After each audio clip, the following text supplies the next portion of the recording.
The weight you carry, why your struggle is sacred. 6:43 a.m. The alarm screams. Another day, same route, same desk, same questions echoing in the silence. What's the point? The ancient Greeks knew this feeling. They told a story about a king named Sisyphus condemned to push a massive boulder up a mountain for eternity. Every time he reached the summit, the stone would roll back down. Forever. But here's what they didn't tell you in school. You are living that myth right now. And that's not your curse, that's your power. Look around. Everyone's pushing something. The mother juggling 3 jobs and bedtime stories. The student drowning in debt for a degree that might mean nothing. The CEO building empires that will crumble. The artist painting masterpieces no one will see. We all have our boulder. Albert Camus, writing in post-war France, looked at this human condition and called it the absurd. Not absurd like a joke, absurd like a puzzle with missing pieces. We crave meaning in a universe that doesn't hand out instruction manuals. We want permanence in a world where everything decays. We seek answers from stars that don't speak back. Viktor Frankl, a Holocaust survivor, watched humans endure the unimaginable. In his book, Man's Search for Meaning, he wrote, "Everything can be taken from a man but one thing, the last of human freedoms, to choose one's attitude. Even in the camps, even with nothing left, choice remained. The boulder doesn't choose you, you choose how to carry it." Before we go deeper, if this is hitting something inside you, hit that like button. Not for the algorithm, but because someone in your life is carrying a weight they can't name. Share this with them. Subscribe if you want to keep exploring these deeper currents together. Now, back to your mountain. Camus didn't tell us to escape the absurd. He told us to revolt against despair. Picture Sisyphus at the bottom of his mountain. He could lie down, give up, curse the gods, but he doesn't. He bends down, grips the stone, starts climbing. Why? Because the moment he chooses to push, not because he has to, but because he decides to, he transforms from victim to hero. The Stoics understood this 2,000 years ago.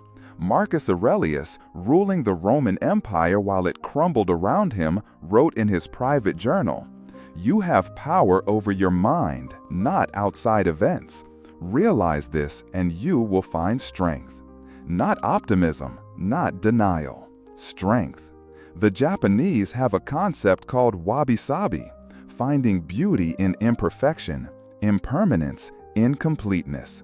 The cracked vase, the weathered wood, the life that doesn't go according to plan. Your struggle isn't a flaw in the design.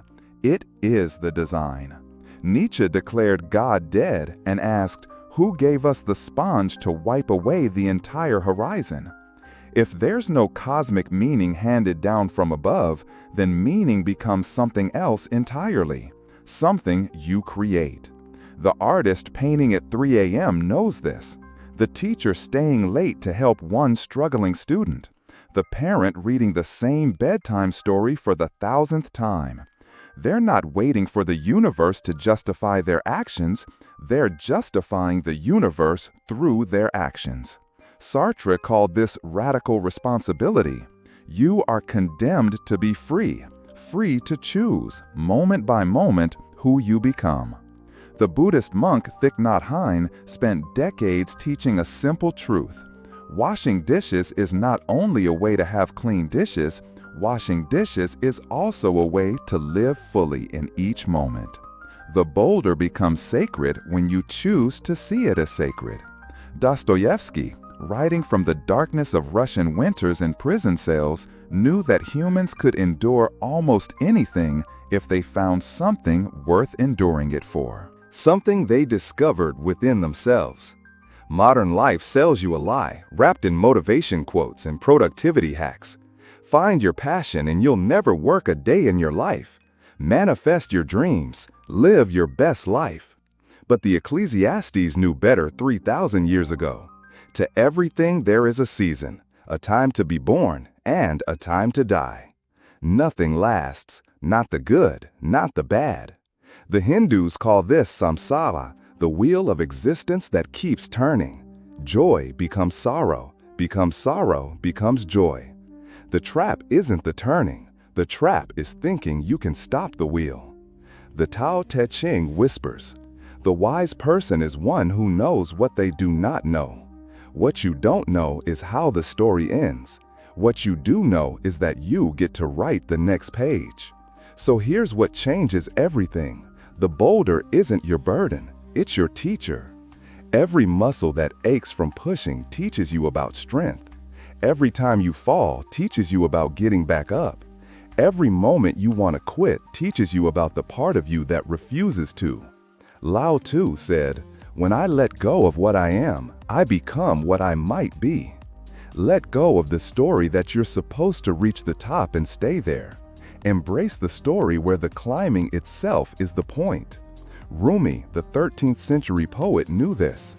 Let yourself be silently drawn by the strange pull of what you really love. It will not lead you astray.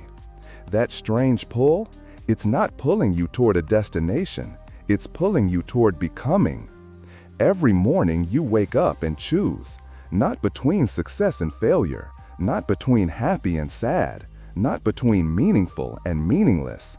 You choose between unconscious and awake, between victim and protagonist, between pushing because you have to and pushing because you choose to. The Bhagavad Gita tells of a warrior named Arjuna, paralyzed before battle, asking Krishna, "What's the point of fighting when everything ends in death?" Krishna's answer echoes through centuries. You have the right to perform your prescribed duties, but you are not entitled to the fruits of your actions. Act without attachment to results. Push without demanding that the boulder stay at the top. Love without guaranteeing it will last forever. This isn't resignation, this is revolution. Tomorrow morning the alarm will scream again. The boulder will be waiting, and you'll have a choice. You can push it like Sisyphus the victim, cursed, bitter, defeated before you begin. Or you can push it like Sisyphus the hero, eyes wide open, heart fierce, choosing your struggle instead of having it chosen for you. Camus was right. The struggle itself toward the heights is enough to fill a man's heart.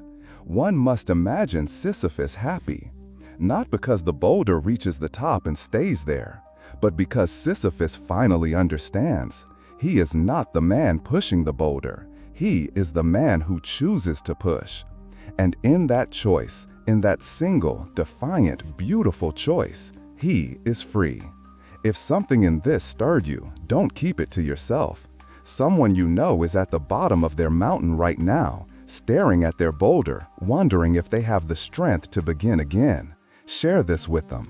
Subscribe if you want to keep exploring what it means to be human in a world that doesn't come with answers. And remember, the weight you carry isn't your punishment, it's your path. Every push is a prayer. Every step is a statement. Every choice to continue is a victory the universe will never be able to take away from you. Your boulder is waiting, and so are you.